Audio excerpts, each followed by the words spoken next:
Galera, hoje assisti ao trailer da segunda temporada de Loki em velocidade 0,25 e encontrei 14 detalhes ocultos que você pode ter perdido na sua primeira visualização. Agora, eu sei que estou atrasado com essa análise e definitivamente não quero repetir os detalhes ocultos que você já pode ter visto. Então garanto a vocês que os detalhes que estou prestes a mostrar, a maioria deles será única e vai deixá-los mais empolgados com a série. Com isso em mente, vamos começar o vídeo.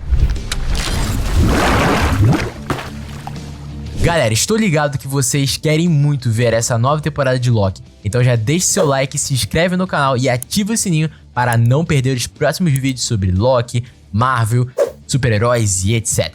Então, é isso, bora pro vídeo. Bom, primeira coisa que a gente pôde notar, e quando vemos Loki falhando ao longo do trailer, ou como o OB chama de deslizamento temporal, observe sempre que isso ocorre momentos antes de Loki desaparecer. O cenário ao redor também parece distorcido. Isso sugere que, quando Loki faz deslizamentos temporais, na verdade, ele está dobrando a realidade através do tempo, fazendo com que tudo que vemos através dele também pareça distorcido. Agora, isso é significativo porque implica que Loki falhando no MCU é bastante diferente do que vimos em Spider-Verse, onde as falhas não afetam o ambiente ou o mundo físico, afetam apenas o sujeito, mas no caso de Loki, isso distorce completamente a realidade ao seu redor. E eu realmente adorei a maneira como a Marvel criou a animação do time sleeping do Loki, porque parece grotesco, parece uma experiência dolorosa para o Loki. Parece que tudo em todos os lugares está puxando o Loki através do tempo de uma só vez. É isso que tá acontecendo. Uau!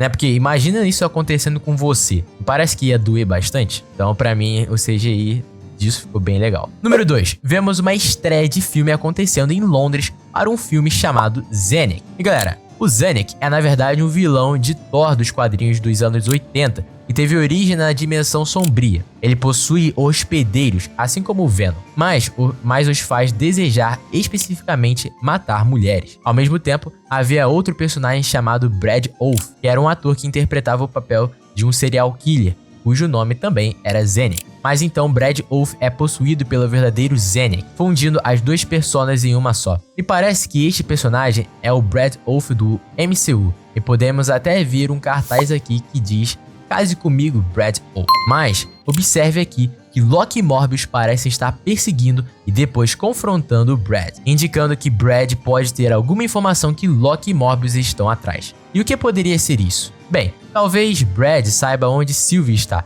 e eu presumiria que essa seja a primeira coisa que Loki e Morbius gostariam de descobrir no início da segunda temporada. Número 3. Durante a cena de interrogatório podemos observar duas sombras de Loki, o que significa que ele está criando ilusões onde vemos múltiplos Lokis ao mesmo tempo. Mas observe que na sombra, Loki está lentamente conjurando seus chifres característicos. E se você se lembra de Os Vingadores 1, Loki tende a voltar à sua forma original de Asgardiano sempre que precisa intimidar os outros. E é exatamente o que Loki está fazendo nessa cena. Embora, se observarmos mais de perto essas sombras, podemos ver que ele ainda mantém seu traje preto. Isso sugere que Loki manifestará seus chifres enquanto mantém seu traje preto original intacto. Número 4. Na mesma cena, observe que Brad está sendo segurado por dois Lokis, diferentes de cada lado, com uma sombra à esquerda puxando a mão direita de Brad em direção à parede. Mas o que é interessante é que nenhum dos Lokis é visível em sua forma física. Entretanto, na cena anterior, Brad estava olhando de um lado para o outro entre os dois Lokis. Portanto, este poderia ser o primeiro momento em que Loki projeta ilusões que ocupam espaço físico no mundo real, mas permanecem invisíveis. É por isso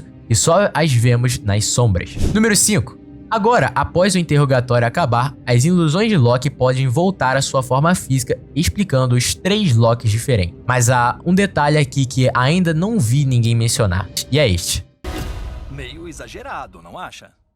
Achei que foi na medida.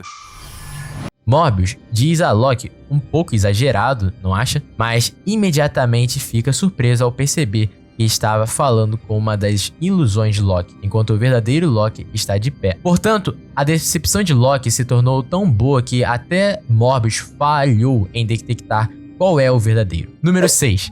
Há uma cena engraçada em que Morbius pergunta ao OB se o capacete de seu traje espacial está rachado. Isso tá rachado? Vai com tudo. E o OB rapidamente cria uma solução em que ele literalmente usa fita adesiva no visor do capacete. Mas observe, galera, o OB tinha outros trajes espaciais e capacetes no fundo, e ainda assim ele escolheu consertar o capacete do Morbius com fita adesiva em vez de dar um novo. É um detalhe aí interessante. Número 7. Vemos Morbius caminhando em direção à linha temporal multiversal usando seu traje espacial. E aqui esse dispositivo gigante parece estar funcionando como um filtro que funde vários ramos da linha do tempo em um só. Portanto, este poderia ser um dispositivo que estabiliza a linha do tempo multiversal sempre que ela começa a se ramificar. Mas observe nesta cena, Morbius, OB, Loki e a B15 parecem estar olhando para algo muito brilhante. E esse dispositivo que Morbius está segurando aqui poderia ser uma versão em miniatura desta máquina. Detalhe número 8.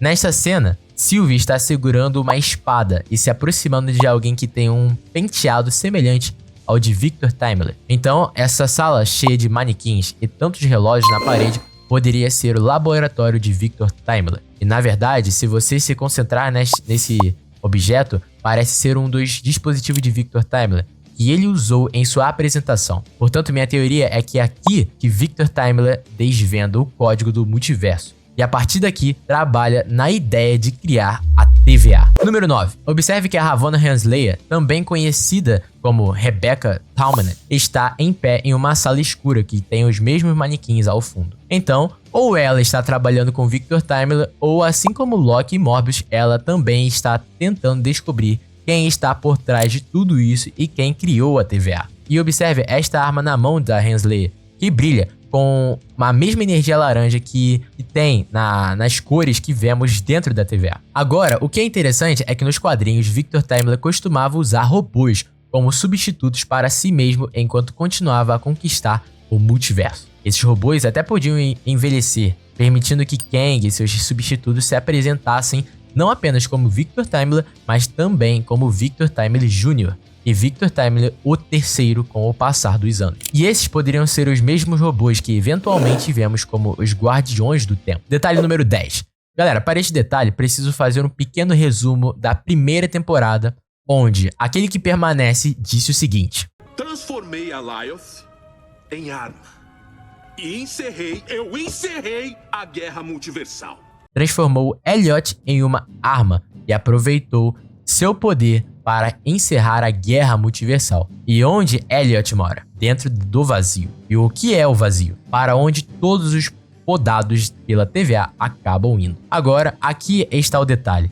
Observe que Rebecca Thalmann parece estar em um lugar que se parece exatamente com o vazio. Portanto, a presença de Rebecca lá pode indicar duas coisas. Primeira, ela foi podada. Ou, segundo, ela estava lá quando Kang transformou Elliot em uma arma. Isso implica que podemos acabar vendo como Kang realmente fez isso. Número 11. No trailer, agora temos uma cena estendida desta cena que já vimos na cena pós-crédito de Quantumania. Observe que parte da energia elétrica está colorida de roxo, o que implica que este é de fato uma variante de Kang, também conhecida como Victor Timely, e eventualmente criará a TVA no futuro. Agora, há mais um detalhe aqui. Observe que esse dispositivo no palco parece bastante semelhante ao dispositivo segurado por Morbius. Mesmo que não seja exatamente o mesmo dispositivo, todos eles tendo um padrão semelhante pode indicar que essas são todas as máquinas de Victor Timely e que elas podem desempenhar um papel crucial na trama. Este detalhe me mantém acordado à noite. Bem, talvez não tanto, né?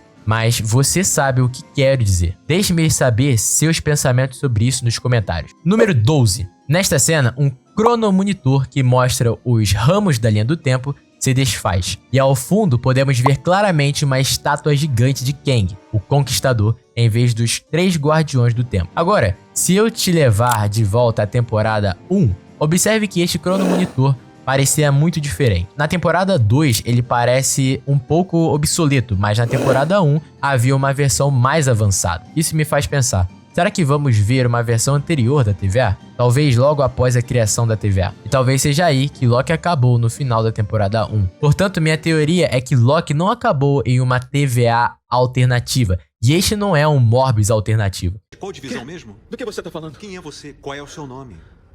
Tropas ativas agora. Arquivos. Acredito que esta seja apenas uma versão passada da TVA, que ainda não teve contato com uma variante de Loki. E é por isso que nosso Loki está fazendo deslizamentos temporais, porque ele possui conhecimento da TVA presente, enquanto a sua forma física está presa na TVA passada. E talvez seja por isso que Loki diz o seguinte no início do trailer. Eu fui puxado através do tempo, entre o passado e o presente. Portanto, se minha teoria estiver correta, essa poderia ser a razão pela qual o Loki está falhando dentro da TVA. Número 13. A cidade do fim dos tempos agora parece danificado após a morte de aquele que permanece. Na última vez em que ouvimos no episódio final da temporada 1, o teto da cidadela ainda estava intacto. Isso significa que visitaremos a cidadela no tempo presente e visualmente veremos as consequências da morte de aquele que permanece e como isso afetou a cidadela do tempo. Número 14. Tenho visto muitas pessoas falarem sobre como veremos uma versão muito mais perigosa da Miss Minutos. Mas uma coisa que muitas pessoas não percebem é que o cara que Miss Minutos pisou provavelmente é o Victor Timely. E a mulher que está tentando ajudá-lo poderia ser a Renslayer. Porque observem essa bolsa em seu ombro e a peça na cabeça. Ambos correspondem a Renslayer que vimos em um quadro anterior. Galera, se você ainda não se inscreveu no canal, já se inscreve e deixa seu like, pois nós vamos falar mais e mais sobre Loki e na segunda temporada. Também comente aí embaixo outros trailers ou filmes que vocês, em velocidade 0,25, que vocês querem que a gente traga aqui no canal. Então é isso, já clica nesse vídeo que eu creio que vai te interessar bastante. E fique na paz e falou!